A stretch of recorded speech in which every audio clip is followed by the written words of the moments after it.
I give a lot of credit to anybody who can stick to listening to somebody reading a book over YouTube. Must be pretty boring.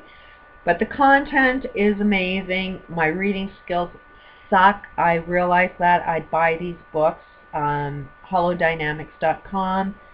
I have zero relationship. I'm pretty sure this Dr. Wolf, who I'm reading his experiences, thinks I'm his worst enemy, I'm sure, for reading his books.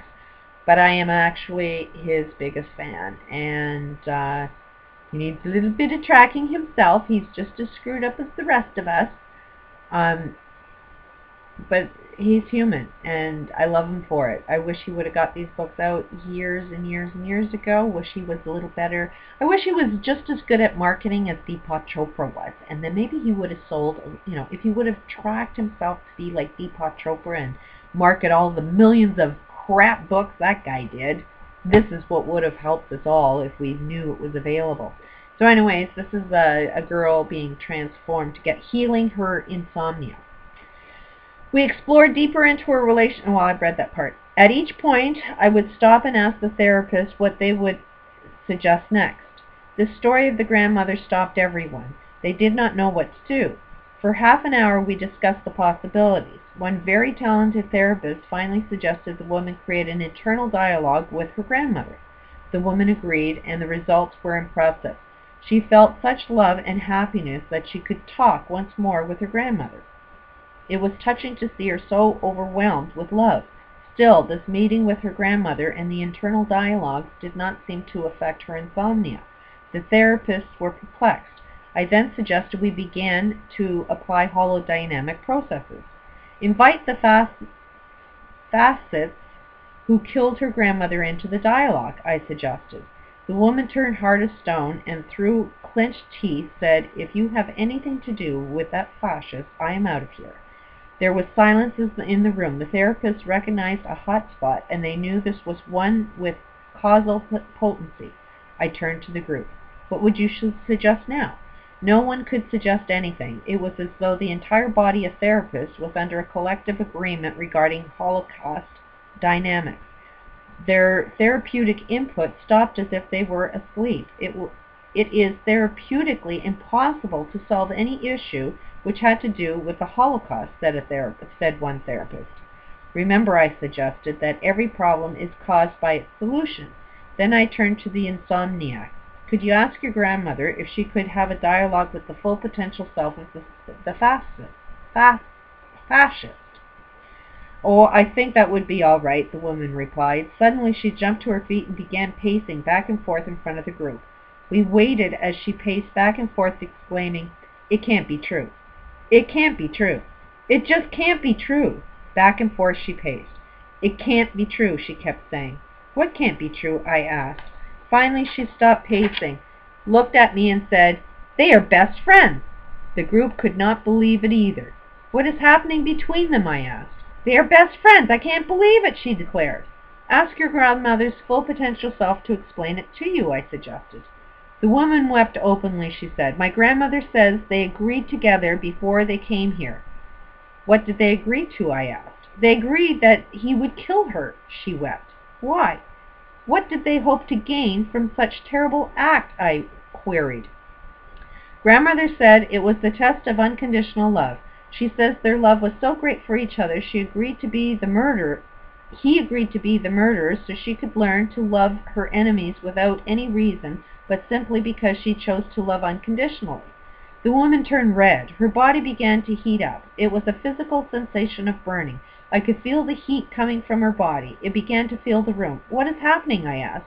The woman did not immediately respond, but seemed to be aflame with some viral attack, as in when a person gets a fever. I asked, "What is happening?" As if in an altered state, the woman explained that her grandmother had looked at her very deeply and had talked about a ripple effect from a generation to generation. "I have learned unconditional love for my enemies. What have you learned, my dear?" As this message began to sink in, the woman stood before us, burning up with its rationalization. A voice from the back of the room suddenly began to scream, "It can't be that easy! It can't be that easy!" I changed my focus and looked at the back of the room. There a woman stood shouting and shaking her fist. "It can't be that easy," she repeated several times. "What can't be that easy?" I asked. She shook her fist in the air and shouted again, "What about the Holocaust? What about the Holocaust?" I didn't get it immediately and looked a little perplexed. I guess because she shouted all the louder, looking at me fiercely, it couldn't be that easy. What about the Holocaust? I looked back at the insomnia. "Are you okay?" I inquired. She nodded affirmative and opened her hands and arms in kind of gesture of pleasure and wonder. She smiled, and in that smile let me know she was grateful, but was still in the process. I turned back to the agitated woman at the back of the room. "What about the Holocaust?" I challenged. "It can't be this simple. There is no way you can manage the Holocaust," she retorted. "Let's do the Holocaust," I responded. "Are you willing?" I asked the group. "Yes," they responded with enthusiasm. "Can you see how this woman is burning?" I indicated the woman who was still burning up with the realization of her unconditional love. "Can you see that her conflict was between hate for the fascists and love for her grandmother? It is easy to see as a therapist that her symptoms about drowning, defense of children, and fear of peril came from her early childhood experiences with the Nazi attack on her home. Who would have thought," I asked them, "that her grandmother would have made a deal with her murderer that would have been so profound? It was a test of unconditional love for her enemies. Only a best friend could have been the murderer. In this way she was able to create a situation in which she would love her greatest enemy. Only someone she loved could pull her through," asked one of the therapists. "Yes," replied the woman, from deep in her internal transformation. Everyone heard her. "I call this making a deal," I said. "It is a covenant. It is done from a state of being beyond the restraints of time and space. Our problems are created because we want to unfold the solution. It is our primary condition in life," indicating towards the woman who stood still in the fever of the front of the class. I said this woman was suffering because her people were suffering. "Yes," cried the woman. "I was determined to end the suffering, but I was suffering myself because I could not reconcile my hatred for my enemies with my love for my people, and for God and all of life." She seemed almost faint. I continued, "This deal-making is done in what we call the place of planning of holodynamics. Every situation in life, no matter how bad, was agreed upon." "Not the Holocaust. I would never agree to the Holocaust," shouted the woman at the back. "You didn't have to," I suggested. "Your parents, your grandparents were different than you. They went through it. You have only the memory of it. You struggle with second-hand memory. Can you imagine what it would be, what had been like for you to have had to undergo the first-hand experience?" There was silence in the room. I broke in. "Now," I said, "let's do the Holocaust. Go to your place of peace," I instructed them. "Call upon your full potential self. Ask your full potential self to guide you to the place of planning." I gave them a minute and asked, "Is everyone able to find their place of peace?" They were silent, so I affirmed, "Is everyone able to access their full potential self?" They were silent, but I knew they were present in the process because we had been through it the day before.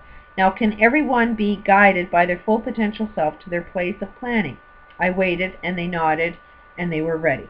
"Now invite all those who participated in the Holocaust into your place of planning.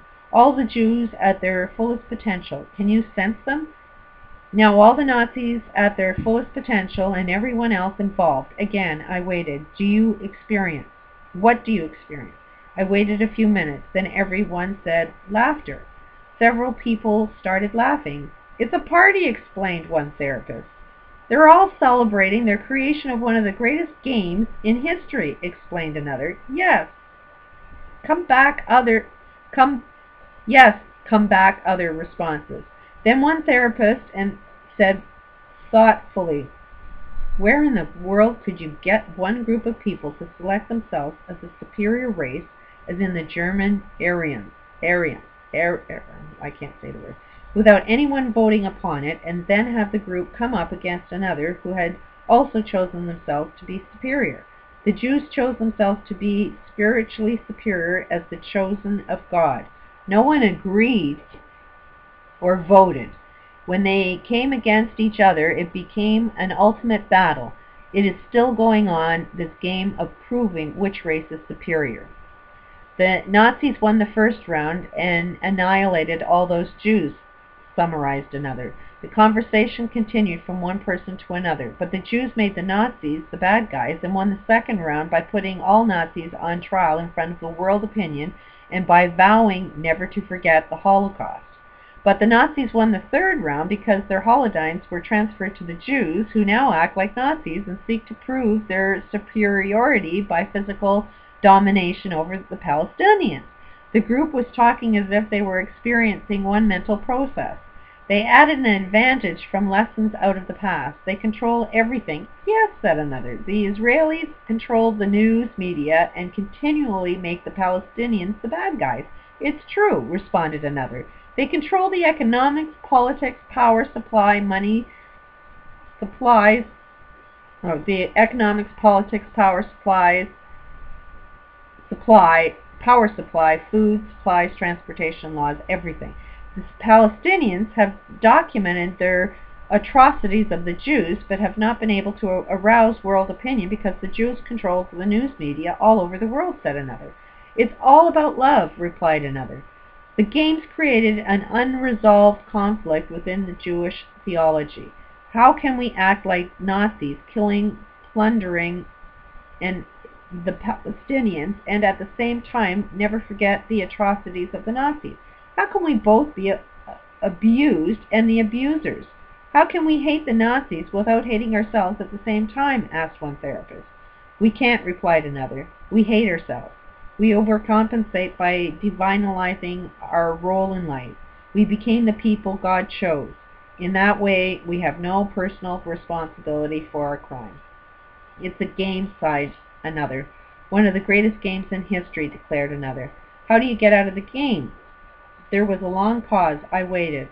The only way out of the game is to realize it is a game, and we all agreed to play it in order to learn the lessons of the game. What are the lessons of the game? Asked one therapist. To love our enemies unconditionally, reasoned one. My God, said another, what a mess we have made. To love our enemies is to recognize the enemy as being the same as ourselves and to accept ourselves, then with unconditional love, suggested one. These dialogues held among the therapists as they reported their experiences in their place of planning went on for almost an hour. While each therapist reported their own experience, each was also part of the collective experience. The Holocaust Jews and Nazis, all present at their full potential in their place of planning, made quite an impressive presentation. When it finally began to wind down, the one Arab participant spoke up. I am an Arab, and I live in Bethlehem. I run a school that has Christians, Muslims, and Jewish teachers. I could only get a 2-day pass, so I will not be able to attend the seminar tomorrow. I would like to continue this work, and so I invite all of you to come to my school tomorrow. I will feed you, take care of you, and offer you the very best of facilities at no cost. Will you come? I would really like to continue the training. The woman at the back of the room, who said it can't be that easy, had been silent and often was shaking her head during our place of planning experience. She now spoke up. My husband was killed in that area a little while ago. It is very dangerous for us to go there. I will never go into that area. If the rest of you go, I will not be coming to the seminar. We were agreed to meet here. If you can't get a pass, it is your fault. It is your own fault. Her 3 friends sitting in the back row all agreed. A lively discussion followed. The Arab was a good negotiator. But you have all just talked about loving your enemies as you love yourself. You have agreed to treat each other as one full potential self to another. This entire conflict is something we agreed to play out in order to learn the lessons. Will you be able to use this conference to learn something and apply it, or will it just be another meaningless class? The woman persisted. You cannot ask me to go into an area where my husband was killed a few weeks ago. I will not do it, no matter what you say. After about half an hour, the 4 women would not relent, so the group gave them the vote. We decided to meet without our Arab colleagues and disbanded for the evening. I'll have to finish on another tape. Damn it.